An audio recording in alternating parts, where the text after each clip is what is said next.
Alright guys, it's lukemick and I'm doing my really late review on Les Miserables.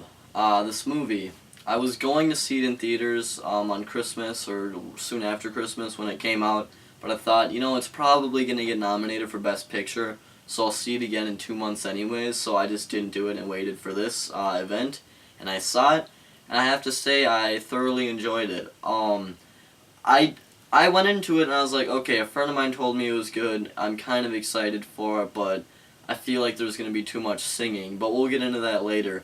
The story, overall, it's really good. Sometimes I find musicals hard to follow, that's just me, because they're not, like, legitimately talking with dialogue, they're singing to each other, what's going on, and sometimes I get a little lost, but that didn't really happen here. But I thought the set pieces looked spectacular, the cinematography and the costume design, everything, and all the shots that, what's Tom Hooper's his name, right, the director, or I'm pretty sure that's his name. He did the King's Speech too. All the shots in this were really well done, and I thought he did a much better job on this movie than he did with the King's Speech. I wasn't a big fan of the King's Speech. I was terribly bored by it.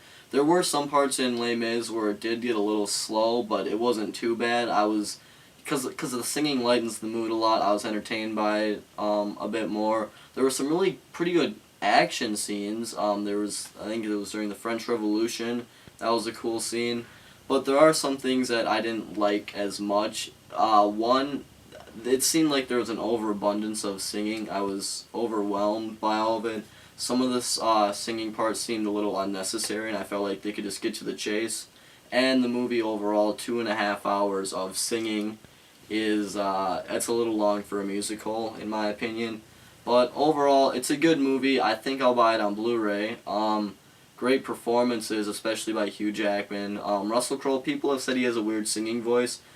Fortunately, I guess he doesn't sing a lot in the movie. You don't see him.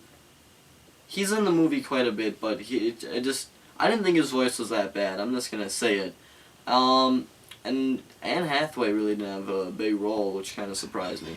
But overall, I really like the movie. 4 out of 5 stars. I definitely recommend it. For the theater, I would say it's kind of a theater experience. Some funny parts. Next up, Argo.